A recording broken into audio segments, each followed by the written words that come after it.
Bienvenue dans les rencontres artistiques d'Omni. Aujourd'hui, je reçois Mike Peter Henry. Bonjour Mike. Bien le bonjour. Alors Mike, vous venez du monde du street art, je crois. Est-ce que vous pouvez nous parler de vous en quelques mots? Alors, je viens du street art. Alors ça, c'est une histoire ancienne. Effectivement, ce sont les bases de mon, j'allais dire de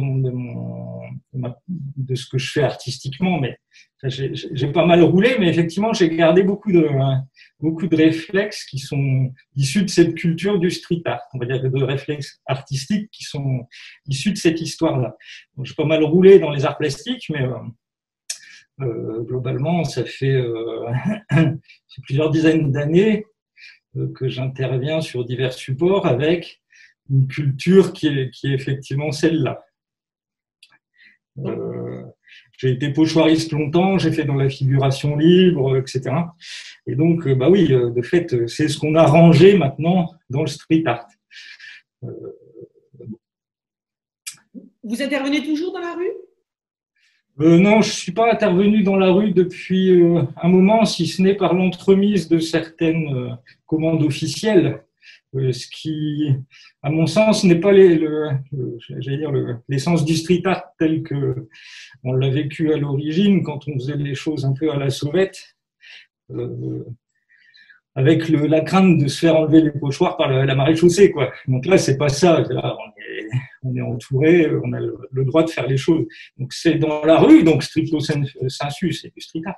Mais ça n'a pas cette espèce d'essence un peu, je dirais, furtive comme ça qu'on avait à l'origine des choses. On imposait les images, là on vient nous les chercher quelque part. Quand je dis réflexe, c'est plutôt par rapport au format, c'est par rapport à la technique, c'est par rapport à une certaine iconographie ou parfois je dirais, oui, un côté probablement détournement des choses ou susciter des réactions, imposer des choses parfois. Donc, essayer d'être pas toujours consensuel. C'est un peu ça qu'on a gardé du street art. Bon, maintenant, je suis pas sans savoir que c'est un peu comment je vais dire, c'est quelque chose qui est devenu un espèce de vocable un petit peu convenu pour essayer de qualifier un genre. Bon, bah, il y en a qui vont faire dans l'aquarelle de femmes de médecins, il y en a d'autres qui vont faire dans le street art. Bon, c'est une façon de classifier les choses un petit peu. Qui plus est, c'est un peu à la demande, c'est un peu à la mode, pardon. Bon, voilà. Par contre, bon, historiquement, effectivement, moi, je suis vraiment issu de ce mouvement-là. Mais pas que, j'ai une culture qui est effectivement, on va dire, classique dans l'art. Et donc, je choisis un peu mes outils en fonction des besoins. Voilà. Alors, je suis curieuse, vous dites ne plus intervenir à la sauvage. Alors, pourquoi apparaître masqué, enfin masqué encore à la limite, vu les conditions sanitaires, ça peut se comprendre, mais avec les lunettes, la casquette, vous ne voulez pas être reconnu, hein? Ouais, c'est ma façon de faire des gestes barrières. Alors, c'est une histoire un peu. Alors, c'est pas une façon de me donner un genre ou c'est pas une préciosité de princesse. Il se trouve que simplement j'ai un profil. Donc, je suis plasticien de métier, moi. C'est ma vie. Simplement, c'est vrai que j'ai un profil, je dirais, de plasticien. Pour lequel j'ai de la chance, j'ai la chance d'avoir une reconnaissance qui fonctionne et donc qui est d'une pratique. Je travaille dans l'art contemporain, dans un secteur visuel qui est assez différent de celui que j'ai par exemple ici, qui traite de figuration libre. Et il se trouve que comment dirais-je, donc je suis connu, on va dire, sous un autre nom dans ma version officielle. Cette figuration qui est derrière moi, comment je vais dire ça en deux mots, globalement, c'est un petit peu ma cour de récré. Je voulais pas qu'il y ait une sorte de mélange trop rapide entre ce que je fais par ailleurs et puis cette production-là, voilà, pour essayer de. J'ai pris le pari, ça a été assez marrant d'ailleurs, de reprendre les chemins on va dire un petit peu pourrais j'expliquer ça, rentrer en galerie, que c'est de présenter ce travail, qui est un travail qui a des dizaines d'années maintenant. Hein. J'ai pas 200 ans, mais j'ai une cinquantaine d'années. Effectivement, j'ai des toiles comme ça qui datent des années 90 par là. Bon, donc c'est pas récent, mais je l'avais jamais vraiment mis en valeur, quoi. Et il se trouve que j'ai souhaité lui donner un petit peu plus de réalité. Je l'ai donc présenté à gauche, à droite. Il se trouve que ça fonctionne, que c'est rentré en galerie. Et donc je me retrouve ainsi avec, on va dire, deux identités. L'une que je qualifie d'officielle parce qu'elle est probablement plus ancienne aux yeux du grand public. Et puis celle-ci, donc sous le pseudonyme de Mike Peter Henry, qui est en réalité pas tout à fait un pseudo. Et donc, voilà, je signe ces toiles-là de cette façon-là, et c'est une façon pour moi d'essayer de, au moins, faire en sorte que les deux travaux soient un petit peu bien séparés dans l'esprit des gens, quoi. Même si après, encore une fois, on en discute. Il y a évidemment des choses communes. On parlait du street art. Mon travail officiel est aussi prend ses racines aussi dans le street art. Celui-là qui maintenant s'officialise assez vite par ailleurs, aussi des racines dans le street art. Mais quand on regarde, on dit street art parce qu'en fait, on en retrouve des techniques, la façon de manier la bombe aérosol, le pinceau. On y pense. L'idée, c'est que là, c'est plus de la figuration libre sur toile que dans la rue, quoi. Alors justement, vous travaillez à la peinture, vous travaillez à la bombe, vous travaillez comment? Oui, alors dans ce qui anime Mike Peter Henry, en fait, effectivement, c'est de la peinture industrielle, donc c'est pas forcément à la bombe, mais principalement au pinceau, quoi. Pinceau puis acrylique industriel, donc sur des formats qui sont parfois assez grands. Enfin, ça peu importe. À nouveau, c'est quelque chose que je dirais j'ai un peu comme habitude de travailler grand, quoi. Donc mais c'est du pinceau, effectivement. Vous avez laissé tomber le pochoir. Alors, j'ai laissé tomber le pochoir, c'est pas la question. Il se trouve que si j'en ai besoin, je l'utilise, quoi.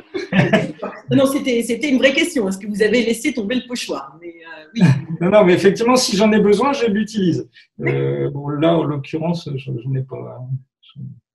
l'utilise pas traditionnellement. Alors, vous participez à l'aventure Omni. Que pensez-vous du concept objet média non identifié? Moi, j'ai trouvé. De toute façon, j'étais content d'y participer. Donc, il y a une comment dirais-je, je suis assez enthousiaste par rapport à ce genre de publication. Et puis, il y a aussi un espèce d'écosystème qui m'a amusé. Il y a un sous-tendu intelligent, mais qui est, je dirais, un petit peu emballé d'une espèce d'horreur un peu rigolote. Ne serait-ce que le nom m'a fait marrer. L'analogie avec les extraterrestres, etc. Moi, je suis assez client de ce genre de bestiaire-là, donc voilà, j'ai trouvé que c'était pas mal. Et donc, il m'a été demandé de participer au travers d'une production, je dirais. J'aimais bien le format, je trouvais aussi l'objet intéressant. Donc oui, j'ai vraiment pas eu de difficulté à m'inscrire dans ce qui m'a été proposé, quoi. Alors justement, vous avez donc illustré une couverture pour un cahier Omni. Pourquoi avoir accepté? Justement parce que le support vous parle ou Alors, le support me parle, effectivement, le support me parle. J'aime bien l'objet, moi. J'aime assez bien le côté justement cahier. Et c'est quelque chose qui, à la fois dans l'imaginaire et puis dans la réalité, on a vite, quand on est graphiste, quand on est peintre, on a vite tendance à se balader avec de quoi prendre des notes visuelles, quoi. Et donc, je trouvais que c'était sympa de pouvoir remettre une couverture, avec des petits délires personnels, à l'usage d'un cahier qui peut potentiellement servir à prendre des croquis, des choses comme ça. J'aime bien l'objet. Il y a ce côté, malgré tout, un peu intelligent. Donc, c'est plutôt gratifiant de mettre quelque chose sur un objet qui, moi, connote bien, quoi, quelque part.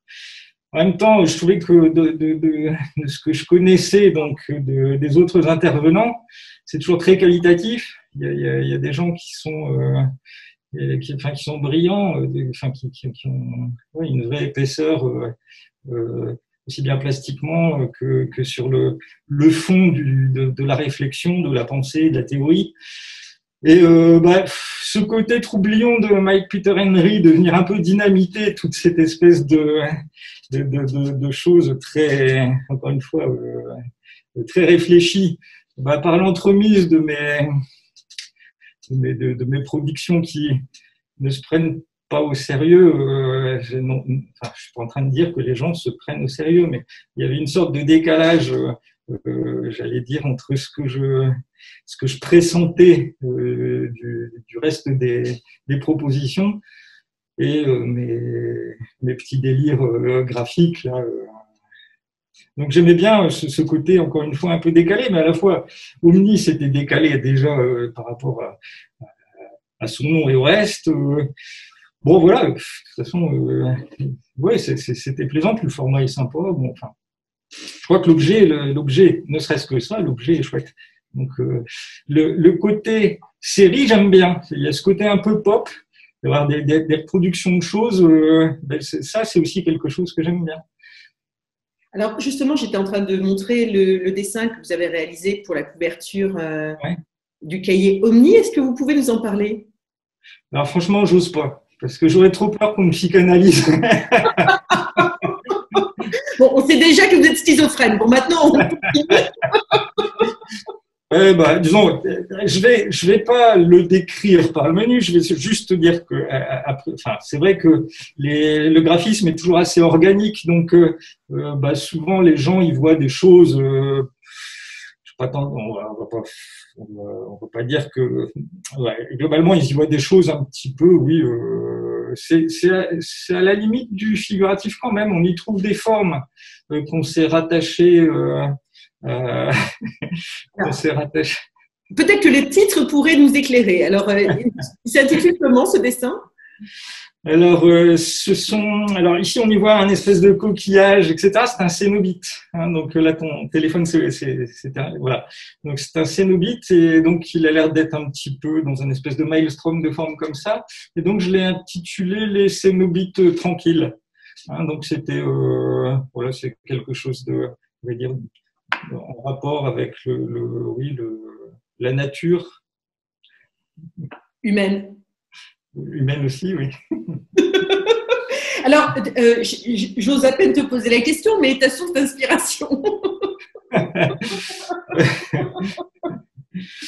Alors, je vais essayer quand même de répondre un peu sérieusement à tout ça, même si c'est pas du tout l'envie que j'ai. Ce qui est vrai, on va essayer de trouver quand même des angles. Au fur et à mesure de cette production, se sont détachés des espèces de gimmicks graphiques. Il y a souvent des éléments qui reviennent quoi, au total. Donc il y a ce petit escargot là par exemple revient assez régulièrement.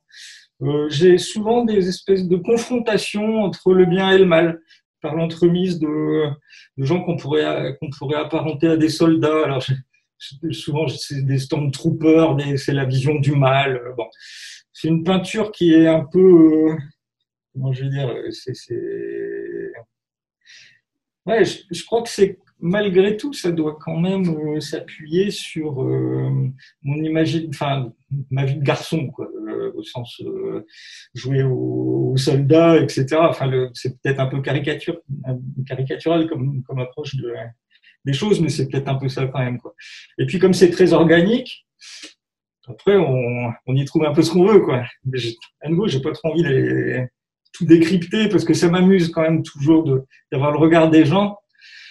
C'est vrai que parfois, c'est assez amusant, quoi. Alors, Omni considère la parole des artistes comme un patrimoine. Comme un patrimoine. Qu'en penses-tu? En fait, je n'aime, enfin, je sais pas comment dire. Je crois que c'est de bon sens. Maintenant, Pour dire vrai, c'est pas je reviens à moi, hein, c'est pas l'exercice que je préfère. Je suis pas forcément à l'aise dans ce domaine-là.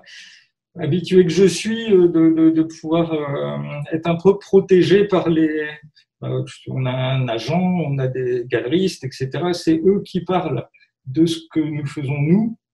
Euh, et après, suivant la personnalité de chacun, bon, moi j'aime bien avoir un espèce de firewall comme ça qui permet bon, je m'exprime mieux, on va dire, par l'image que par, ça s'entend certainement, que par le biais du son, quoi, par l'oral. Donc, c'est bien de savoir historiser ça. Je trouve que pour un média qui traite des arts plastiques, c'est probablement fort intéressant d'archiver tout ça. Maintenant, pour l'artiste, c'est pas toujours un exercice évident, quoi. En revanche, c'est vrai que j'ai écouté Sacha Guitry hier matin, les mémoires d'un collectionneur, et c'est vraiment passionnant d'entendre. Donc, c'était quelque part un peu le même genre d'exercice, hein, de l'entendre raconter des choses qu'il a vécues et de les retranscrire en disant, bah voilà, un tel a raconté que. Et puis quand celui un tel, c'est Degas, Rodin, ou que sais-je, ça donne un peu une approche intéressante parce que très très proche, quoi, de la vie de l'artiste. Et effectivement, je trouve que là, pour le coup, il avait bien fait d'enregistrer ces paroles-là, quoi. C'était intéressant. Donc, encore une fois, des comparaisons, des paraisons. Je suis pas en train de me prendre pour Rodin. Mais bon, moi j'aime bien lire ce que disent les artistes, j'aime bien les écouter. Après, j'ai parfois plus de mal moi à retransmettre à l'oral l'histoire de mes œuvres. D'autant quand elles sont un peu débridées, pas forcément. Parce que ce que j'aime là avec Mike Peter Henry, c'est aussi ce côté que je n'hésite pas à employer de politiquement incorrect, insolent, etc. Il y a des toiles qui sont, si je disais, bah, les thèmes, c'est ça, ça et ça, et si je le disais brutalement comme ça, on dirait, mais c'est total, on peut pas dire ça, enfin, ça va pas. Alors que ça passe très bien, parce que je noie ça dans un espèce de glacis, probablement un peu esthétique. Je fais très attention aux choses, même techniquement, hein, qui restent sont des choses qui demandent parfois un peu de temps à réaliser. Enfin, et alors j'aime bien parce que c'est toujours assez ambivalent. Il y a quelque chose qui peut s'accrocher aisément et puis sans être vulgaire. Mais par contre, si on l'explique, c'est plus du tout la même tambouille et j'aime bien. Donc en gros, ça me permet réellement d'exulter certains trucs pour le plaisir. Hein, je somatise de rien, hein, ça va. Mais c'est plaisant parce que bon bah on peut être effectivement assez débridé. Et c'était pour revenir à ça, comment dirais-je, l'intervention au milieu des autres artistes. Bah, ça j'ai bien aimé. Puis vous regarderez la couverture, vous y trouverez ce que vous voudrez, mais bon, ça fait acte de liberté quand même, quoi. Donc c'est bien. Merci beaucoup, Mike. Avec plaisir.